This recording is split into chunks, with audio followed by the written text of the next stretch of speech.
to do with the op-ed article that you referred to earlier, TJ.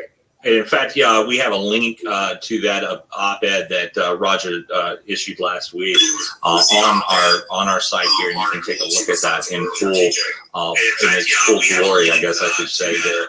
I was one of the things is, if we look at just the number of folks who have gone out of Galveston on the cruise ship business, you said there's more to it than just the passengers, but more than 4 million since 2012. And it's just a huge number, plus the expansion opportunities that exist, Rodger. At this point, what are the cruise? Because we also saw a statement released last week from Carnival's president when she had said that there was concern that they would have to pull out of the U.S. market altogether. Do you think that that's a real concern for them, or is that more kind of a rhetoric type thing at this point? Well, when you look back over, this has been over a year now. And when you look back and you think about, going back to March of 2020, and now here we are in April of 21, the conversation's always kind of centered around how long can the cruise lines continue to operate? Because, they are operating. These ships have crew on them. They have to keep them running. All the systems have to keep going. So, they have, I think I heard the number a couple of weeks ago, $1 billion a month for all the cruise lines. I know a couple of them around $250 million cash flow burn. So, they've got to start doing something. And as you've seen, Royal Caribbean has announced that they're going to start moving from some other ports of call. Home ports. And so, I think it's we hate to think that that's really what's going to happen, but they have to do. They have shareholders, and so they have to satisfy the shareholders in generating revenues again and getting back operating. So I get what they're doing, and hopefully that doesn't happen to the United States. I got to believe the calmer minds will prevail, and that the CDC and the cruise lines will start to come a little bit closer. In fact, one of the cruise lines had made a formal request to the CDC to go ahead and lift its moratorium there. You noted in your op-ed too that this is the only industry prohibited from operating right now. Is the cruise section. Airlines are operating again, and hotels are open and the like. And resorts are open. I know folks flying down to Mexico and the like. Why do you think that there's been this kind of exception to the rule from the CDC at this point, Rodger? And Claire, will come to you here shortly. Well, there's probably a couple of things. I think that in reality, the cruise lines are not U.S. corporations. So that doesn't necessarily help the situation, and the fact that these are their headquarters, their operations are located in the United States, but technically they're not U.S. corporations. So this probably enters into it. I think also, there was a lot of publicity that came out early on, and the crew and how to get the crew back home and all those kind of things. So I think that kind of is making everybody very cautious. But I think, last week, when you look at last week, it was a lot of movement last week, a lot of people commenting. And so I think that, hopefully we never have to look at one of the cruise lines, going somewhere else. Joining us also is Claire Johnson of Galveston Cruises.com. And Claire, you deal with passengers on a regular basis, people who want to cruise out of Galveston. I found this interesting from y'all that 74% of your visitors on your site say that Texas is their home port. 38% are just from this area, another 28% from Dallas-Fort Worth. Claire, what are folks who are normal cruisers who book through you, or what are they telling you right now? Well, they are very anxious to start cruising. You would be surprised how many June cruises I just had to cancel because, of course, the cruise lines have canceled through June now. People just are pent up, they're ready to go. There are people that are wanting to go to the Bahamas to cruise. They're just anxious, and they want to know, well, what are the cruise lines saying? Well, when are we going to cruise? And it's very frustrating to say there's just no word. We don't have a date. I do think the cruise line is being targeted very unfairly. Disneyland's opening up. Casinos are open. I mean, there is no difference in a casino resort and a cruise ship. So people are very, very anxious. Diehard cruisers are ready right now. Yeah, and that makes up a big bulk of the business. Those folks who are those returning customers all the time. And I was hearing that perspective. Do you hear any hesitation from folks who are regular cruisers who worry about, well, I'm not sure about what the rules are going to be on? Or are you really hearing that you just said it's kind of pent up? They're ready to go. And I would say most of them are already vaccinated or taking the approaches where they'll be safe, correct? Well, I'm getting that question on a daily basis, probably 2 or 3 times. Am I going to have the vaccination? And there are some people that are they're not going to take it. And, I cannot answer that question. Some of the cruise lines have already said, yes, we'll be fully vaccinated. I think Royal Caribbean's one, Norwegian is one. Last I heard, Carnival had not made the decision, but there are some people who are diehard cruisers that are saying, I'm not going to go if I have to have the vaccine, and I just can't tell them anything because there's no guidance coming down from the CDC through the cruise lines for me to tell my clients what to expect. If let me ask you, Claire, if there was a requirement to travel in this capacity, obviously you'd be, not going to require it of airlines. Do you think it would cause some harm to the industry overall? No, I really don't. I think I think people realize that the vaccine is so important. And I think that they have seen how we're opening up in every aspect. I mean, every part of tourism is open right now. It's just because we're freer to move around and people are taking the vaccine. But those that don't want to take it and want to know if that's going to be a requirement, those are in the minority. A lot of people say, I've got mine, I'm ready to go.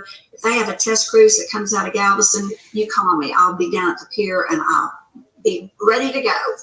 Yeah, I should point out when you talk about that test cruise part that I spoke with our booking agent who said, "Listen, I've got more requests to go on those test cruises than the regular ones right now. Folks really want to get out there. They kind of figure it's kind of like those cruises to nowhere that come up every once in a while. Exactly. So you pay that lower price, you get the full service. That's right. They just want to go lay at the pool and be out on the ocean and come back tomorrow. Yeah. On that subject, let me bring up now an interview I did. This is Dr. Philip Kaiser, the local health authority, talking about possibility of people asked for the proof that they would have the vaccine. But as we sort of obviously there's some situations where I think everybody would feel very comfortable verifying that everyone has a vaccine. And where you draw the line, I think that's something that is well above my pay grade. We know we're not going to do it in government buildings. We know it's probably going to happen on cruise ships. Does that mean for a big sporting event? I don't know. Does that mean, if you want to walk into a little store and buy a candy bar? Probably not. So it's going to take some time for, lawyers and ethicists and politicians, as well as public health people, to come up with an answer for this. From our point of view, one of the things that we want to make sure, and we're not there yet, I would be very happy to provide people with digital documentation of their vaccine status. And if we did that, we don't have plans to do that at this point. We don't have the technology to do that. But I could foresee that happening. And if we were to do that as a health department, it would simply be, yes, you want some digital documentation of your vaccine status, here it is, just like with my car insurance, and that's all it would be. Yeah, and how about that, Rodger, do you think that would be a system that could be set up, not a requirement, but at least if the passengers have said, or I would say a requirement, say from the port or the government, but if the private companies said, we're going to require this, do you think that that's going to cause any problems at all, to have some type of digital proof you've been vaccinated? No, I mean, let me also ask you this, or proof that you've been tested within the last couple of weeks or so as well. Well, I hate to say it. I mean, that's that's the new normal now, which is what people are talking about. You're going to have to carry some form of showing that you've been vaccinated. Maybe it's digital. Then you get into the situation is, are we living Big Brother and those kind of things from way back when? And so I think that's where a lot of people may be balking a little bit. But I think some system of whether it's directly to the cruise lines, so that when you do come to get on a cruise, the cruise lines know you have been vaccinated. And here what we're seeing now, I guess, is some people actually have been vaccinated and have still gotten the coronavirus. So I think what the CDC is looking at is those cases. What happens if there is an outbreak on the ship, and then what's in place to take care of that? And that's really where we're seeing a lot of the conversation right now is if that happens, what happens? And so I think the cruise lines have certainly always had medical facilities. They have quarantining facilities that even go as far as, helicoptering people off the ships. But, I think that, if you look at the numbers, which, I think I've referred to before, 400,000 people have cruised since cruising started back up in Europe and Asia, 50 cases. I think that I saw some numbers the other day. It was 10. It looks like to be maybe 100 cases, almost the amount of people that are actually getting it. It's minimal. So I mean, it was interesting, and I don't want to take too much time up, but I did, I looked, did a little research, and so last week I think was a very pivotal week because you had Norwegian coming out and saying, we're going to sail July 4th. Then you had the Carnival response that we talked about earlier. And then, the CD, did come out last week. CDC did come out last week and make a couple of statements. And I think a couple of those are worthy of conversation is that, they want to start working closely with the cruise lines to come up with the methods. We're having conversations with the cruise lines. There may be a situation where they're going to require, agreements with local health authorities and facilities.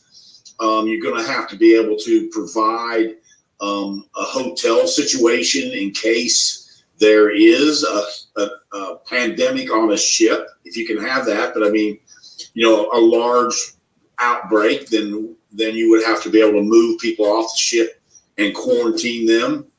So there's those kind of things. But CDC did, I think, towards the middle of the week, talked about July, maybe a date. They even said that themselves, that there could be a movement towards a midsummer cruising. And then obviously the Florida governor getting frustrated announced, they're gonna file a lawsuit or have filed a lawsuit. Then CLIA, which is the Cruise Lines International Association, they called for closer cooperation. And so, one of the things you probably have read is this could take 60 to 90 days to get a ship ready. And that means, even though they have a bare crew on now, when you look at the big ships, there's 1,000 crew members. So to get that all pulled together and get the ships to their home ports, the cruise lines will tell you it's a 60, 90-day process. So, I mean, I think there was a lot of movement last week, a lot of conversations, and the right people are making those conversations. So, we're keeping our fingers crossed and hopeful that we're close here. And what I want to take all your time, but one more thing, tomorrow we have a budget meeting, which we are revamping our budgets based upon what we foresee as when cruising starts. Cruising to the Port of Galveston is $36 million. So, we are now going through a process of how do we amend our budget, to realistically be able to look at our operations and foresee the best we can for the end of the year. And you had brought up also too about Florida, Governor DeSantis and Florida bringing up. This morning I had the opportunity to speak with State Senator Larry Taylor, who happened to be in the area for a different event, and I talked to him about that. He wasn't real familiar with that, but I wanted to share that with everyone right now too. Yeah, I don't know what that would be from the state's perspective. I know we support it, but I don't know if the state will get involved in that. This is actually the first I've heard about it from you. Yeah, sorry, speaking on Yeah, just I'm talking about Rodger Rees just a little bit. And keep it on op-ed on Friday. Just talk it up. Well, the CDC said, I saw you're ahead of I'm sorry, in the Galveston Daily News, that CDC says if you have the immunization, you got to be safe to travel. So that'll be good enough for cruise ship. That's got to be somewhat encouraging for both of y'all to hear that at least one of the top-ranked state senators is on that. But Rodger, let me ask you, what reach out have you had to state and federal elected officials that maybe they can step up some and help put some pressure on? Well, and I sent a letter last week to the governor, basically saying, you know, what we've talked about here. I mean, everything's pointing in the right direction. Could you make some calls to the CDC? I didn't say sue the CDC, but I said, can you, on our behalf, this is a big industry, and Galveston is the fourth largest in the country. And, I gave him some of those statistics that were in my op-ed. And that letter's probably getting to his desk this week.